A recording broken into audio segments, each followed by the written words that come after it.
La colère ne vaut pas le coup. Elle n'est même pas saine.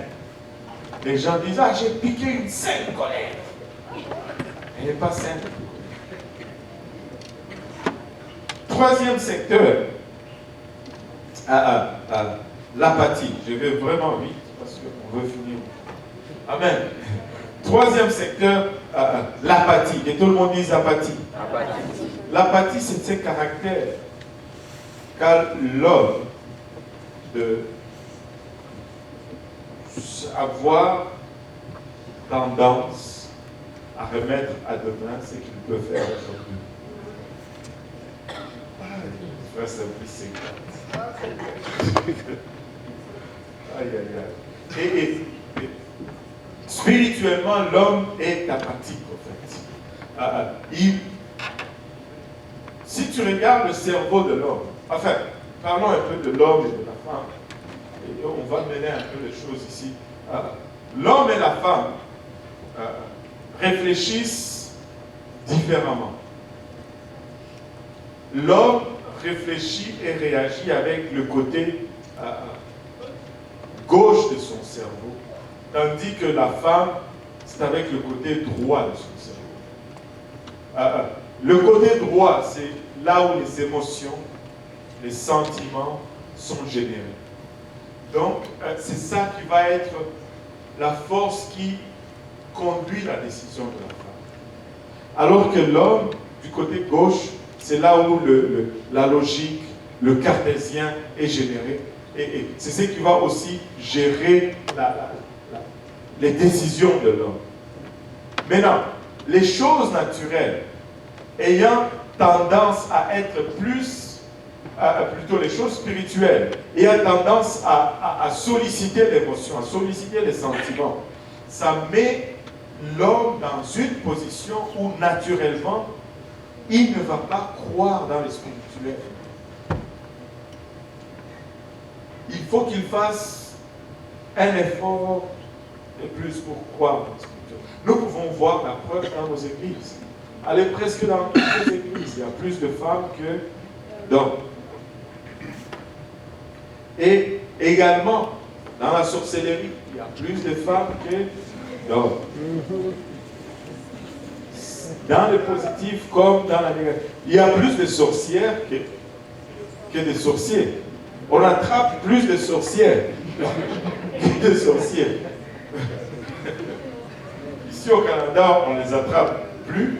Ben, je ne sais pas. Peut-être que c'est parce qu'il y a des stations d'essence un peu partout ici. Mais chez nous, les sorciers volaient et puis ils vont tomber. Parce qu'il leur manquait d'essence. Vous avez déjà vu ces histoires? Beaucoup chez nous.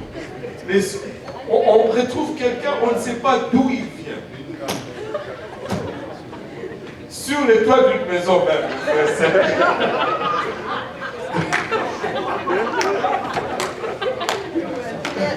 Moi, je me rappelle, on retrouvait des enfants de 10 ans. On ne sait pas d'où il vient. Le quartier, il ne connaît pas. Il parle dans une langue lointaine. Mais qu'est-ce que tu fais ici? On était parti à telle place, et puis moi je n'avais plus d'essence, et puis je suis tombé. Tu n'as pas d'autre choix que de croire, parce que vous allez chercher partout. Elle vient vraiment de loin. Ça existe. Ici, on est devenu civilisé, on a des stations d'essence partout. Mais chez nous, c'est pas comme ça. Anyway. Il est bien connu que les hommes sont des raisonneurs. J'ai inventé certains mots pour exprimer vraiment. Les hommes sont des raisonneurs, tandis que les femmes sont des pressenteurs. Les hommes vont raisonner. S'il n'y a rien, il n'y a rien. Mais la femme, elle va juste dire, je sens quelque chose de ma part. Elles vont sentir, elles vont flairer la fête. Vous rappelez-vous de l'histoire de l'Italien là qui voulait se fiancer? rentre à la maison, finalement, il dit à maman, maman, j'ai trouvé la fille que je vais épouser et je l'aime vraiment. Et sa mère dit, ok. Il dit, je vais l'amener pour te la présenter. La mère dit, Et là, il dit, ok, juste pour voir si tu me connais, je vais inviter 3 filles. On va passer la journée à la maison et puis après je vais les raccompagner, on va voir si tu vas deviner, si tu vas deviner la bonne. Là, les 3 filles viennent, le gars, il joue fer avec toutes les 3 filles et machin, et puis après, à la fin, il les raccompagne et les filles s'en vont, il rentre tout excité à la maison et il dit à sa mère, finalement, maman, est-ce que tu peux deviner c'était laquelle? Et sa mère qui était occupée, c'est celle avec la robe bleue, n'est-ce pas? Puis le garçon était épaté. Il dit, mais comment t'as fait? Comment t'as fait? Et sa mère dit, je ne sais pas, mais il y a quelque chose en elle que je n'aime pas.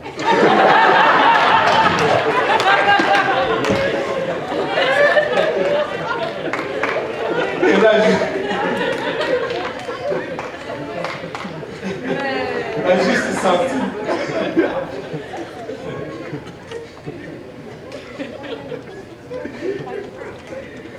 En général, l'homme fonctionne en prédominance avec la moitié gauche de son cerveau, alors que la femme fonctionne en prédominance de la section droite.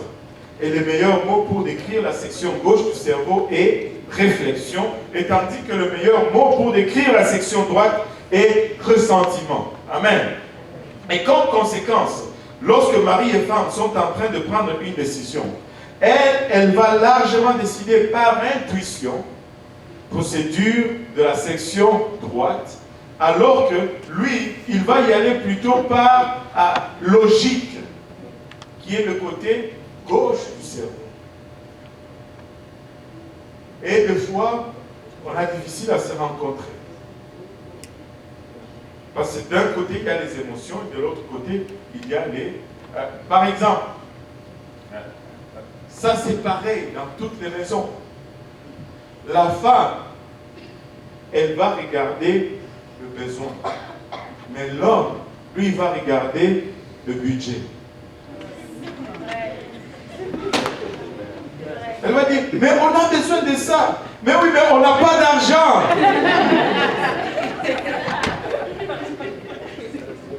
C'est parce qu'on réfléchit avec les morceaux opposés du cerveau. Et c'est comme ça.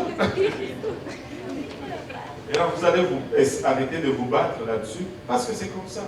Mais non, notre société n'aide pas non plus, parce que notre civilisation d'aujourd'hui est tellement dédiée à l'éducation rationnelle, l'éducation rationnelle, que la section gauche de notre cerveau grossit légèrement durant la période scolaire. Nous passons tellement du temps à l'école que notre section gauche du cerveau se développe plus, parce que c'est là où on exerce la logique. Là, vous comprenez maintenant pourquoi votre tête est balancée.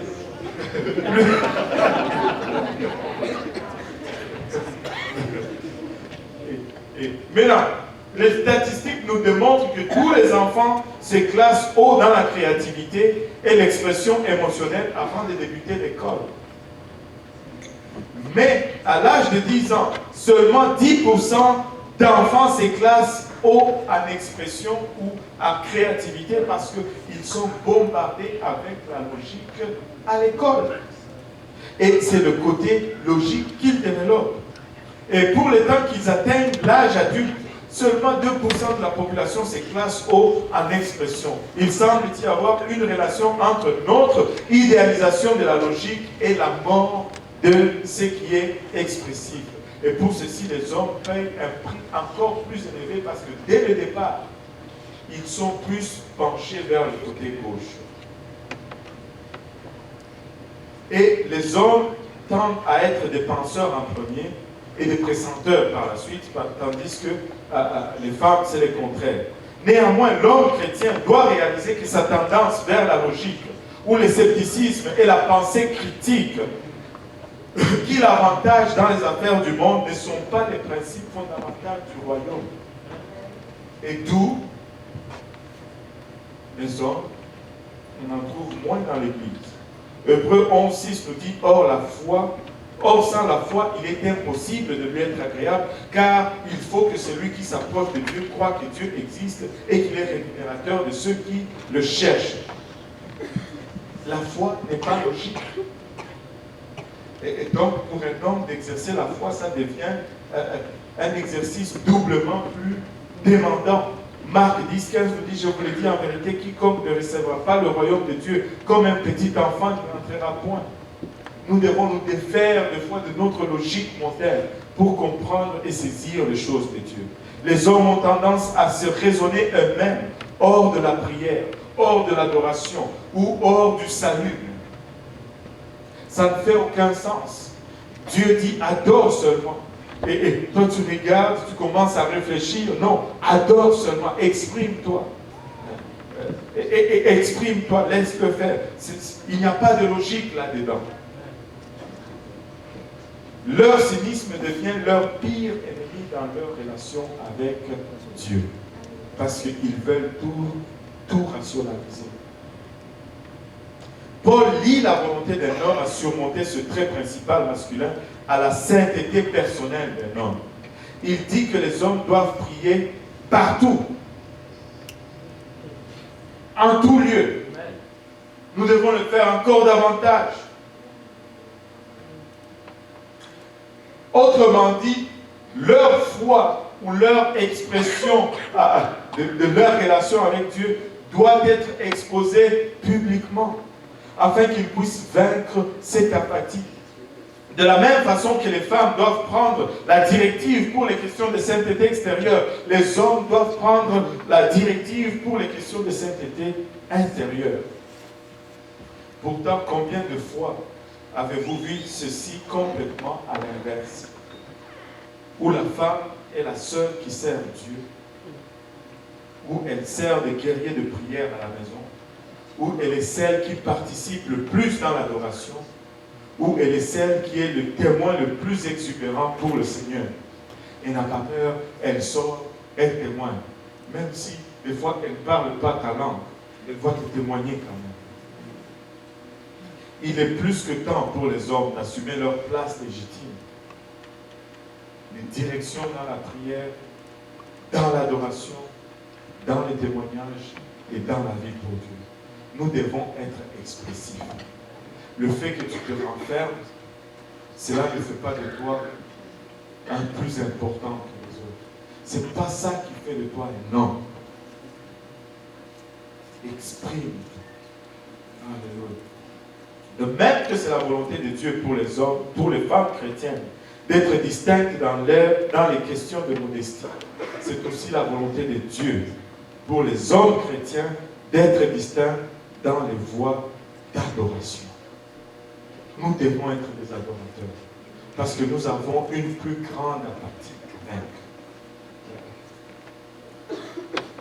Nous devons être ceux qui prennent le devant. Dieu s'attend de cela à notre part.